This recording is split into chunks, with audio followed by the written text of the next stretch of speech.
Welcome back to the Green Line Gazette, episode 28. Today, we are going to be breaking down just how important every Boston College football game is going to be this year, ranking them from 12 all the way to 1. Of course, 12 being the least important, and then 1 being that game that you're going to want to win no matter what. Remember, we are back on Apple, Spotify, YouTube, and Substack for all your Green Line Gazette content. We're going to be definitely ramping up BC football stuff as we get closer and closer to this the season. Today is July 31st. So just around a month and change out from that opener against Cincinnati. But without further ado, we'll get right into it. Coming in at the 12 spot to nobody's surprise is going to be Maine. This is your FCS opponent at home. You're probably going to beat them handedly. And when you do beat them handedly, nothing happens. It's not going to help your record. It's not a conference game. It's really a zero-sum game. You obviously cannot lose this game to an FCS opponent, which might be, a thought in the back of some of the more pessimistic people's minds. It probably won't happen even in BC's, lowest of the low season last year. We still handled Fordham by about a 50-point margin. So I really wouldn't. I don't think it's going to be that important. I think we'll handle it. It's game 3 right at home is what it is. Not too much to say about it. We're going to get in the meat and potatoes of it now. Coming in at 11 might be shocking to some people. I'm going to put the Notre Dame game. Right, the Holy War. It was a close game last year, I believe. It was 25-12 if I'm remembering correctly. 25-10, excuse me. We were trailing 12-10 at that point in the third quarter. We trail the all-time series 18-9 right now. And the reason I have Notre Dame as the 11th most important game is, yes, there's the history. Yes, it's the Holy War. Yes, perhaps they're a rival of sorts, and it's going to be a hyped up game. It's going to be probably one of BC's biggest games in terms of viewership and just the hype around it. But right, a loss here, which, to be, again, honest, we call it how it is on the Green Line Gazette. Boston College is not going to be in contention in all likelihood for the college football playoff. So out of conference losses really aren't the worst thing in the world. And in all likelihood, Notre Dame's probably going to put, a good score up on us again, right? You never know. We only lost by 15 last season on that, that missed holding call on the Jeremiah Love 98-yard touchdown. But I digress from talking about the past, but I'm going to put them at 11 because I think, right, obviously a win here is huge and a win's awesome, but a loss is not. It doesn't affect your conference schedule, and I think the place BC's in now, and you'll see this theme throughout this list, is that conference games are going to matter so much more because you're probably not competing for an at-large bid to the college football playoff. If you want to get to the college football playoff, you're going to have to win the ACC. So you should really put, I think, all strength and energy on those conference games. So out of conference matchups like the Notre Dame game will not matter as much, I think, because a loss really doesn't, it doesn't hurt you. Notre Dame's had the upper hand on us for quite some time now, probably over the past 2 decades, right? A win here, of course, would be huge, but again, calling it how it is in all likelihood, you're probably looking at a pretty substantial loss here. Notre Dame is absolutely stacked up. Again, Freeman might have the best DB. You might have the best defense in college football, maybe behind Oklahoma. I'd put Oklahoma 1A, Notre Dame 1B. You could really go either way. So I wouldn't expect too much from Boston College in this Notre Dame game, and that's why I have it so low. Moving on, right, in very similar fashion. I know I'm going to contradict what I just said, but it's Miami, right? Yes, this is a conference game. Yes, like I said, you want to win the conference games, but again, calling it how it is, you're not going to go undefeated in ACC play. Just highly unlikely. And for a game like Miami, right, they went to the national championship last year. They just absolutely reloaded. I think they probably got better, right? They stole Darian Mensah from Duke for $4 million, $5 million in NIL, which was a little shady. I guess we could talk about that later when we do an episode on just the current state of NIL. But right, you replace Carson Beck with a guy in Darian Mensah who I think is more talented and more of a raw prospect. Not to shade Carson Beck at all, but I think he did hold Miami back a lot last year. And I just think Miami's probably making another deep run in that college football playoff. I think they're the new perennial power of the ACC. I think they've knocked Clemson off their pedestal, who, them and Dabo Sweeney have been slowly degrading over the years. Florida State, not who they once were. And I think Miami is clearly stepping up into that role. They have so much pull in terms of ACC recruiting. And although it is a conference game, and I said we really have to focus on those, just like the Notre Dame game, highly unlikely BC pulls anything off. I mean, right, never say never. You have the Doug Flutie famous Hail Mary in '84. That was probably the last time BC did anything notable against a really good Miami team. We don't play them too much. I don't feel like there's a lot of rivalry or like intensity around this game like the Notre Dame game. It's going to bring viewership. It's going to be highly watched after, right? If you lose, whatever, it's a conference loss, you're going to take those probably to teams like Miami. If you win, right, good for you, right? That's awesome. But calling it how it is, once again, we probably will not beat Miami, and it's a game you can afford to lose because I think a lot of people already have it marked down on calendars as a loss, right? It's not going to be like, the games we'll get to soon, like the Georgia Techs or the Pittsburghs, where, you really need to pick up your conference wins there to push yourself into that conference championship. I think you can expect with Miami to take care of business, right? You never know. Miami had some really bad losses and really bad performances en route to their national championship appearance last year. So never say never, but coming in at the 10 spot, I did have Miami just for those reasons. At 9, I'm going to have our Big Ten out of conference matchup with Rutgers. This is going to be an awesome game. This is the red bandana game. It's on the 25th anniversary of 9/11. Again, it's just a Big Ten game, so it's not in conference. I do think I think BC has a real shot here, and I think this really could be a win that we really will need, and I think we will win this game. We'll do a record prediction in the later episode, but I think this is a game, an out-of-conference game that BC will pick up, and I think this is a little more important than the past ones because, again, this is an earlier game. This is week 2, I believe, so if you can get that momentum going, right, you'll play Maine the week after, so who cares? But if you can get that momentum going into conference play with a win over Rutgers on Red Bandana Night on the 25th anniversary of 9/11 at home, that's going to be absolutely huge. It's also cool because Dylan Lonergan will probably be the starting quarterback for Rutgers. Of course, our starting quarterback or one of our starting quarterbacks from last season. So I have Rutgers at 9 on this list because, again, just like I said, if you lose it, it's whatever. It's out of conference. You're not making that at-large bid regardless. But if you win this, and this is a very winnable game, and I think we can win this.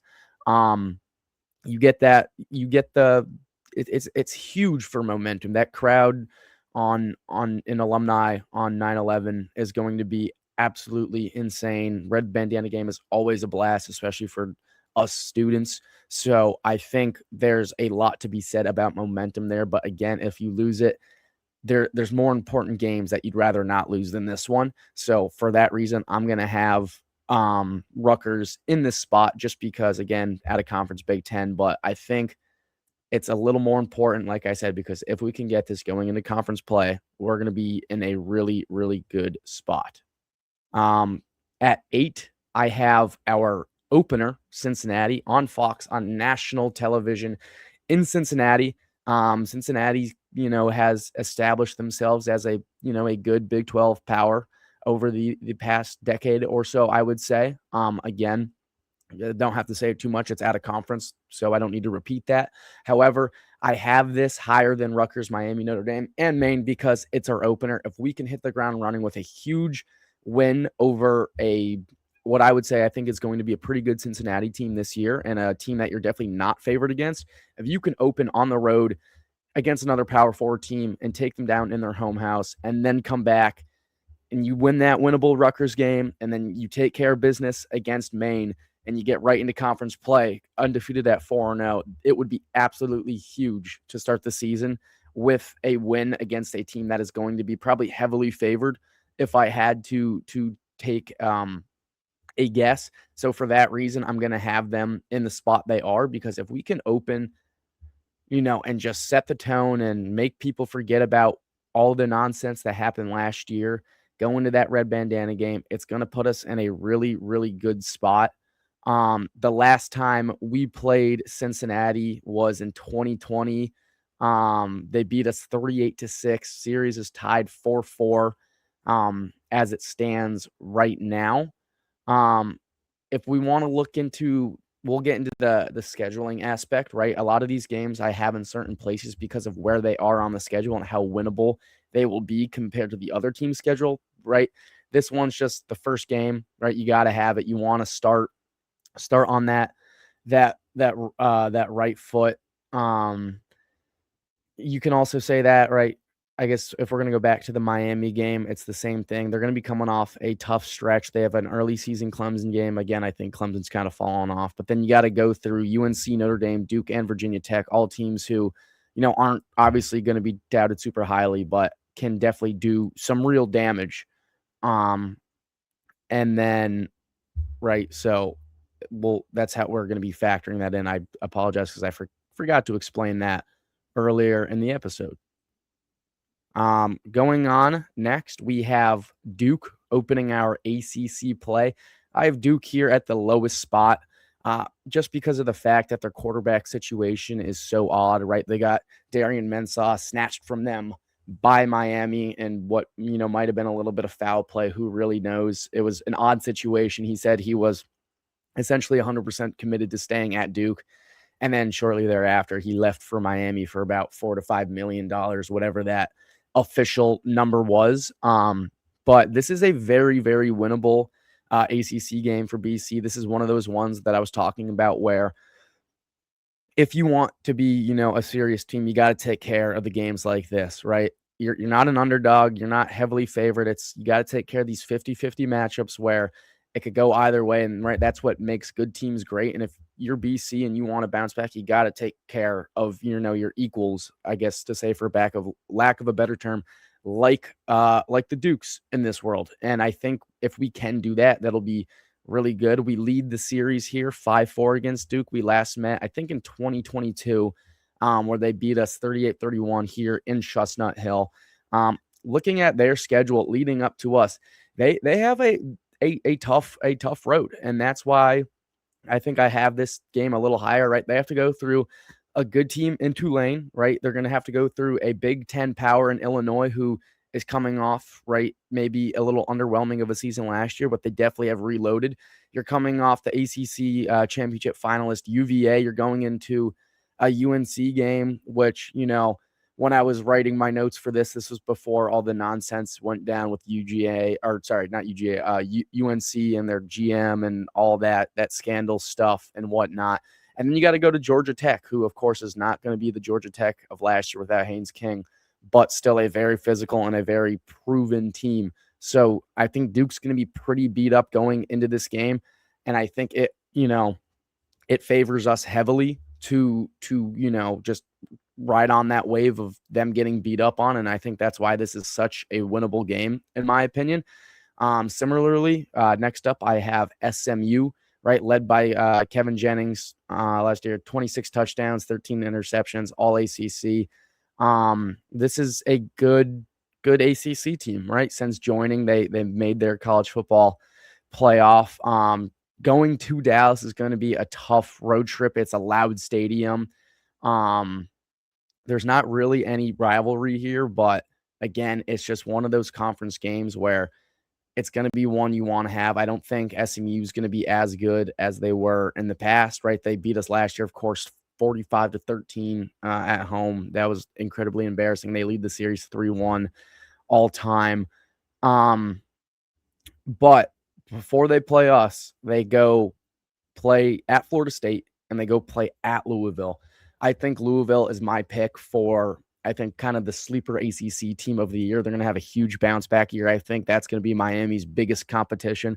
Similarly, I think Florida State and Norvell are going to kind of reamp and really claw back to what they were, and they're going to be fighting. So for SMU here, It's not an easy road leading up to BC, similar to Duke, right? They're going to be beat up. They're going to be tired. If things go the wrong way, it can be incredibly demoralizing to lose to a team like Florida State. And then I really think Louisville's going to be on their horse this year.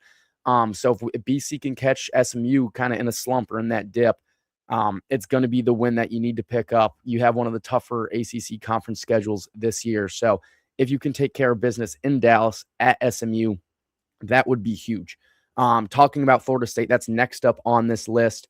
I have them a little bit higher because Florida State, I think, is still one of those blue bloods of college football.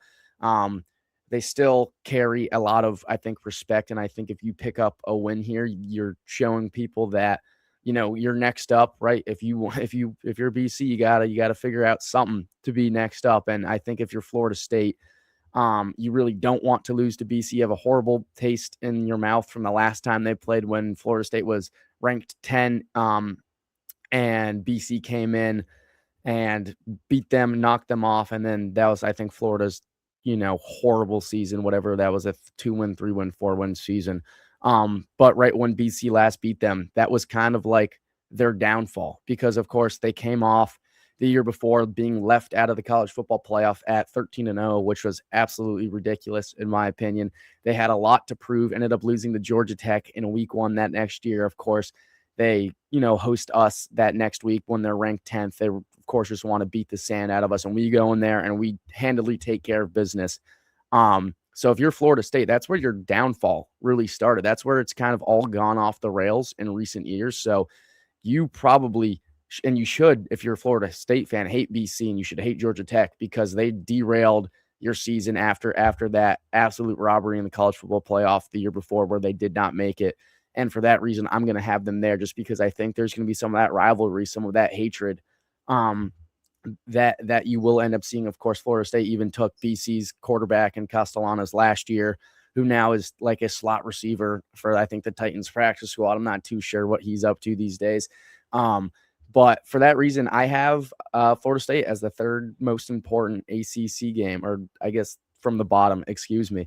And I think if we can take care of business with Florida State, I think we're going to be in a really, really good position, right? And they have a just absolutely brutal schedule leading up to this BC game.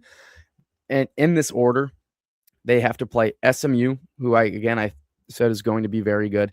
They then have to play Alabama, who I think, despite what they did to Alabama last year, en route to, again, Florida State was 5-7 last year and still took care of business week 1 at Alabama. So Alabama's going to be pissed off. They're probably, I think, if I had to guess, going to absolutely destroy Florida State this year, but I digress. Anyway, so you get SMU, Bama, then you go to ACC championship finalist UVA, then to Louisville, who I said is going to be, I think, the second best team in the ACC this year. After Louisville, you then play Miami, who went to the national championship. And then after Miami, then you play Clemson, who, like I said, they're definitely digressing from where they were, but they're still Clemson. They're still a Dabo Swinney coach team. And then you get to play Boston College. I think this is such a winnable game for BC, especially if things go right on our end, because that is just one of the most brutal, in conference, out of conference, 6-game, lead up schedules that I think I've read. Just SMU, Bama, UVA, then Louisville, Miami, Clemson. I think Florida State's not going to fare well. And I think BC's going to, pounce on that opportunity when they are a weak team. They're probably going to be injured. They're going to be demoralized. And if you're Boston College, you have to take care of business here, similar to that SMU game, similar to that Duke one. Maybe this is where you're equals, and these are these 50-50 games that you have to take care of if you want to be a legitimate contender in the ACC. You can't just beat up on the teams that you're supposed to beat up on and lose to the teams that you're not supposed to beat up on, for lack of a better term. We've been absolutely dominated by Florida State, though. 17-5 all-time series record, of course. That fifth one was that one in Tallahassee, 28-13, for probably the biggest win at the time for O'Brien's BC career. Of course, that Florida State team didn't really pan out the way you wanted it to, but that was 2 years ago. New year. Moving on, I now have Virginia Tech, Franklin's new power, right? This is probably going to be a revitalized program.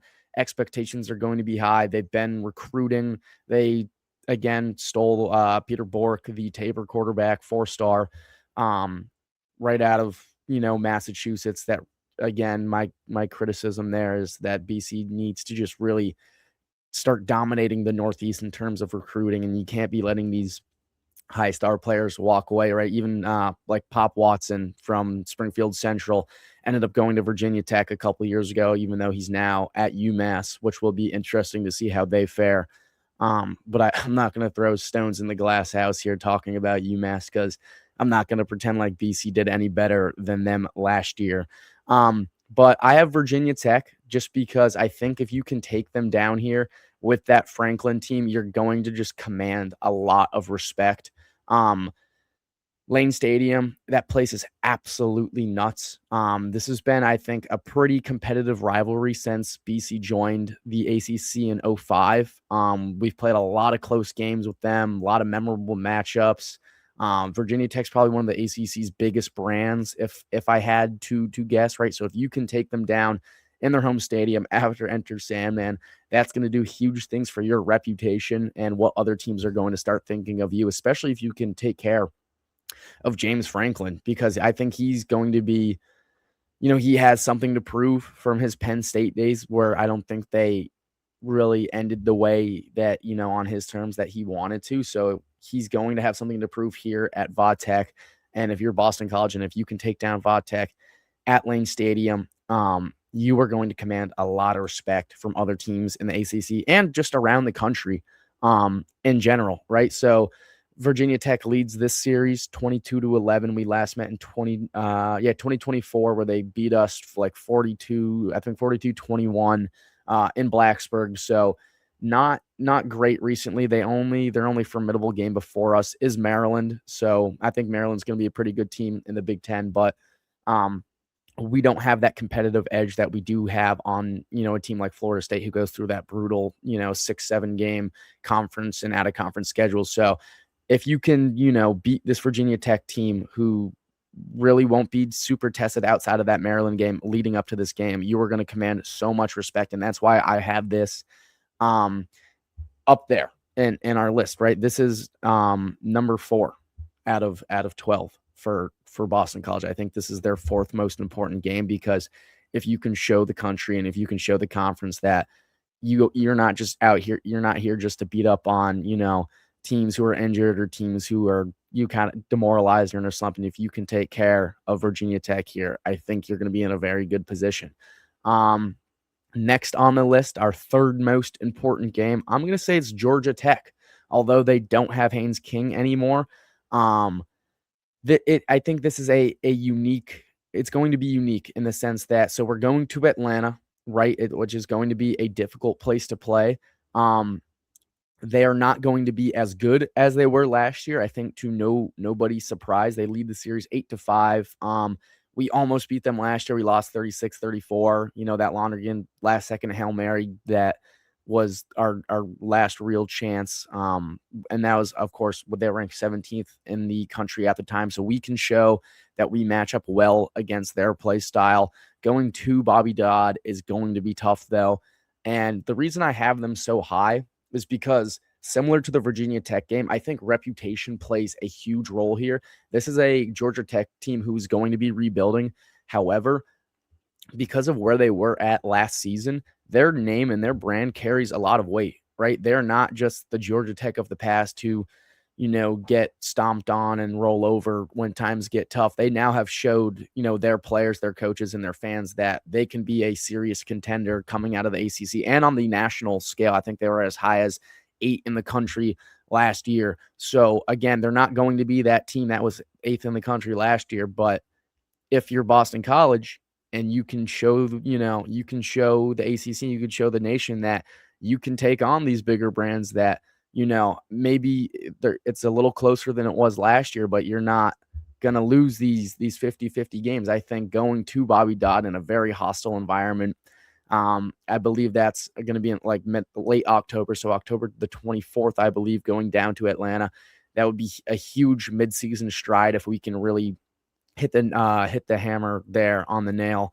And if we get Georgia Tech, I think that sets us up really well for not only bowl eligibility, but again, hopefully, I would say, the ACC championship game. And, I know that sounds kind of crazy coming out of my mouth, but if you just look at last year, right? Duke won the ACC at technically 8-5. Of course, they won their bowl game, so they finished 9-5 with 5 losses. But their ACC record was 6-2 in the regular season, and then of course 7-2 once they beat UVA.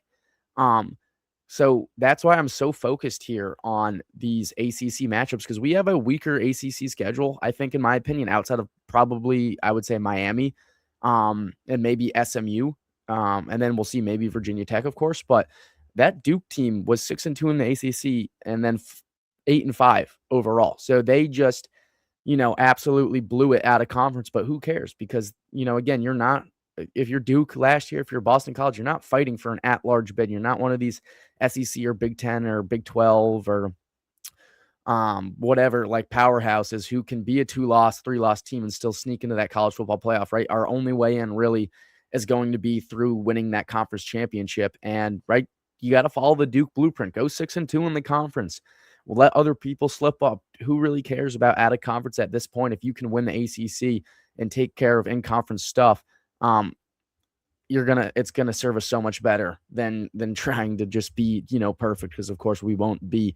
Our second most important game here is Pitt, in my opinion. Huge regional rivalry. We have to get revenge. Last year they absolutely murdered us. I think, was it 48-7 or 54-7? I just remember watching that game and I was absolutely distraught. I think Shaker Rising might have been the only one who threw a touchdown. I know he got in right in that like fourth quarter. So that's how it was getting really, really ugly. This is like probably one of the closer series between us and them, right? Like I said, this is a big rivalry, 19-16 all time. If we can take care of not only a rival, but again, an ACC equal and a team like Pitt who's trying to rebuild and who has Eli Holstein and who's going to be better than they were last year, if we can get this win, that's going to do absolute numbers for Boston College if we want to stay on this like Duke track. They also have a pretty tough schedule leading up, but they have to play Virginia Tech. Then they have to play UCF, who's always very formidable, and I think UCF is going to be quite good this year in that Big 12. Then they have to go play UNC. So again, who really knows what's going on with UNC nowadays? It's literally the Wild West in Chapel Hill. But if you can take care of Pitt here, I think you're going to put yourself in a really, really good spot. You need to get revenge for whatever happened last year because that might have been our most embarrassing game, in my opinion. Right, the score obviously shows it, but if you just go watch the highlights or go watch the full game tape of that Pitt game, we couldn't tackle, we literally could not do anything. It was incredibly embarrassing. And this is an old rival, right? Back from the Big East era, back from the good old days. We've played so many games with them. They're going to be very physical. They're going to be very angry. They have that superiority, on us now after what they did to us last season.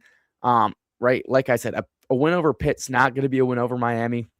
You're not going to turn heads nationally, but it's the wins you have to take if you're Boston College. Coming in at the number one spot, right? You should be able to infer by now. It's our biggest ACC rival, our biggest equal, Syracuse, right? Regional rival, recruitment rival. I think in terms of skill level and roster talent, they are also a very similar team to us. I saw a graphic, I believe, from On3 that the top 5 most inexperienced and youngest college football teams are comprised of Iowa, Iowa State, UNC, and then Syracuse and Boston College. So, right, this is probably the most level playing field. There has been a lot of jarring going on back and forth between, Fran Brown and co. and Boston College. The fans, right, really don't get along. This would be I think this is our most important game, hands down, right? Like, winning that last game to go 2-10 last year, literally for our second win. I don't think I could have been happier. Of course, that game definitely was a little tainted. Not that it honestly matters. They had lost their quarterback. Um, and we were on a team like it was just a both horrible seasons for either team here. Syracuse leads this series 34-25 all time. Of course, we beat them last year 34-12. But this is our most meaningful ACC opponent, right? We've played dozens of times since, probably the turn of the century. We share that Northeast recruiting footprint. We're competing for the same regional attention, regional recruits, Mass and New York recruits all the time. We've had, this, like, I know conference realignment's one thing, but this is a genuine, like, geographic proximity rivalry. And it's always been that way. Um, if we want to establish ourselves as a serious team in the Northeast, and if we want to be the best team in the Northeast, right? Because Northeast football is incredibly weak. You have Boston College, Syracuse, I can think of West Point, but UMass, and then you got your FCS schools like your Holy Crosses and your Harvards. But you need to beat Syracuse all the time, right? If you want to dominate the Northeast, if you want those recruits, right? Like I said, you missed out on Peter Bork because he went to Michigan first, and then after the Michigan scandal goes to Vodtech. If you want to build yourself up to be able to get the Peter Borks of the Massachusetts world, you got to start with Syracuse. You got to start with beating Fran Brown.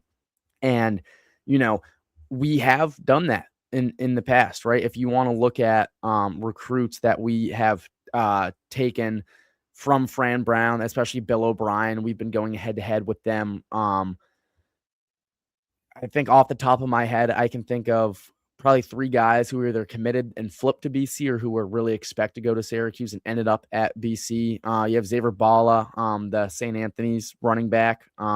He was committed to Syracuse before flipping to BC. It was probably one of the biggest wins of the 2026 cycle because Syracuse had really been on him early. Same thing with Bo McCormick. Same thing. Flipped from BC or from Syracuse to BC. Marcus Upton also flipped from Syracuse to BC. So absolutely huge for us to be able to dominate them, not only on the field, but also in certain aspects of the recruiting game. And then, of course, you give your flowers to them as well. They have also got their fair share of recruits that they stole from O'Brien as well. I can find some here. Like, I think they flipped like Braylon Otis was a flip from BC. I remember Darian Williams. I don't know if he was ever committed to BC, but I know BC had really prioritized him. Elijah Kimball was one, just off the top of my head that I can think of right now. But for all those reasons, Syracuse is your equal. They are your antithesis. You have to beat this team if you want to establish Northeast dominancy, if you want to, build your way up to the, becoming the Miamis or maybe the Louisville of this year. Like I said with Pitt, like I said with Georgia Tech and Virginia Tech, you got to beat the teams that are a little less flashy. You got to take care of business first. You can't just go straight for the throat of Miami or SMU or whoever it may be, Clemson, right? You got to take care of business against the less flashy teams. Do your job, get stuff done, and you'll be well on your way. So right, that wraps up this episode. I hope that was insightful onto why every game carries the significance it does. We will be back soon. I'll be doing I think I'll do a schedule prediction video and a realistic one too at that. So make sure you tune in for that. We have a new logo coming on the way that's in the works. Stay tuned for that. Hopefully within the next couple of weeks, we can get that out there and, really take the next step here at Green Line Gazette. But thank you for now. We will see you soon and enjoy the day.